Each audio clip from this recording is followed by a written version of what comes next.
दिल्ली के नगर निगम चुनाव में कांग्रेस की ओर से बिगुल बज चुका है।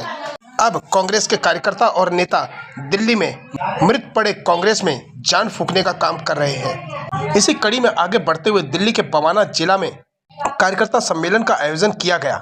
कार्यक्रम में दिल्ली प्रदेश के अध्यक्ष चौधरी अनिल कुमार मुख्य अतिथि के तौर पर उपस्थित रहे और जनसभा को संबोधित किया। इस दौरान कांग्रेस के अध्यक्ष ने दिल्ली के केजरीवाल सरकार पर एमसीडी व केंद्र की मोदी सरकार पर जमकर निशाना साधा। आगामी चुनाव के मद्देनजर दिल्ली में सभी राजनीतिक पार्टियों ने अपना चुनावी प्रचार अभियान तेज कर दिया है।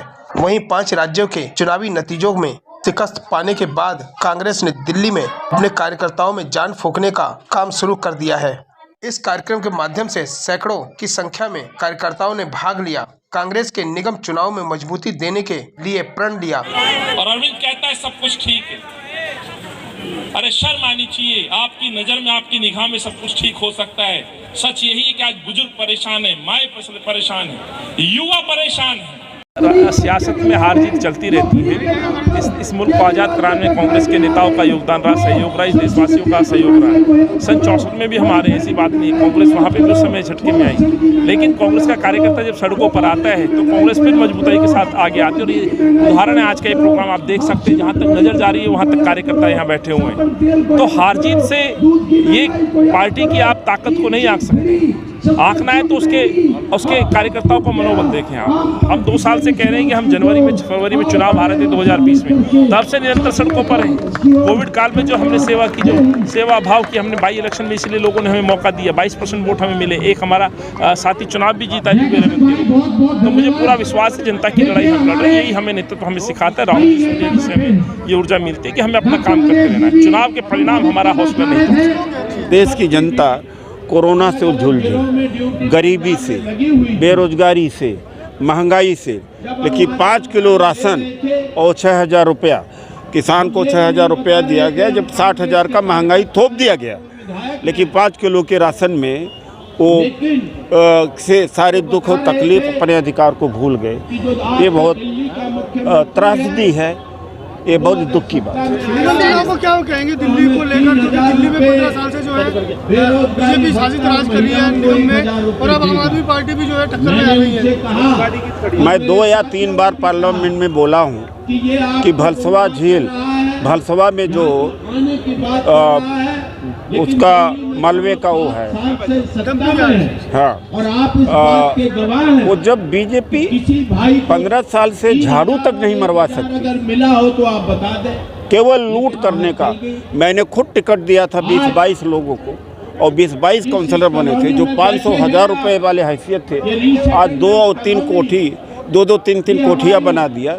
बीजेपी के कारपोरेटर ने केवल लूटा है, केवल लूटा है। आम आदमी पार्टी के सरकार ने न सफाई कर्मचारियों को परमानेंट किया, न टेम्पररी को परमानेंट किया, न कोई नौकरी दिया, न कोई विकास दिया।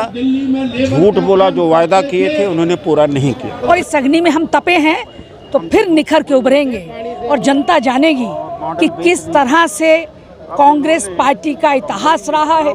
कौन सी पार्टी है जो हर देश के हर व्यक्ति के कोने कोने तक पहुंचेगी। इस देश में गांधीवादी जो हमारी विचारधारा है, वो गांधीवादी विचारधारा से हम फिर हर घर तक पहुंचेंगे, हर महिला तक पहुंचेंगे, हर गरीब तक पहुंचेंगे। और फिर से चाहे वो कॉरपोरेशन के चुनाव हो, चाहे असेंबली के हों या पार्लियामेंट के हों, हम फिर से जीत के आएंगे।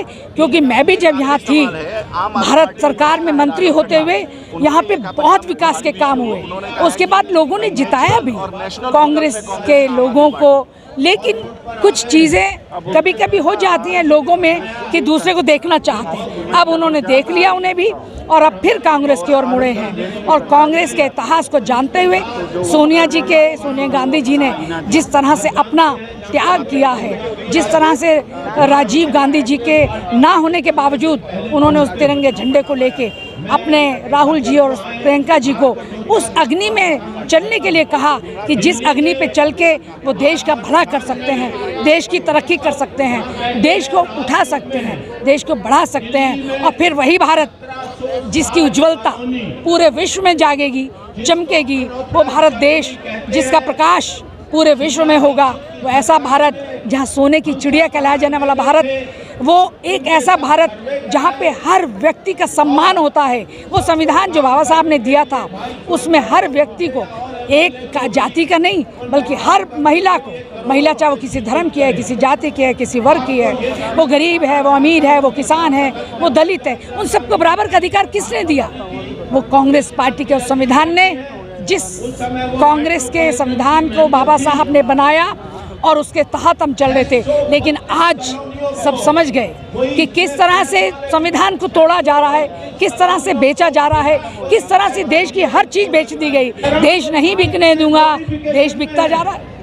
किस तरह से पुलवामा का हुआ। अपनी जीत के लिए अगर हम अपने नौजवानों को सरहदों पे अगर इस तरह से बर्बरता से मारें तो ये मैं नहीं समझती कि हमारे लिए कोई अच्छी बात है, इस देश के लिए अच्छी बात है। हमारी माँ की कोख से पैदा हुए बच्चे जो आज देश को संभाले हैं, वो उन सरहदों पे लड़ रहे हैं। जब हम देश में होली मनाते हैं, दिवाली मनाते हैं, त्यौहार मनाते हैं, राजनीति करते हैं, वो हमारी रक्षा के लिए सरहदों पे खड़ के हमारी रक्षा करते हैं। मैं सलाम करती हूँ।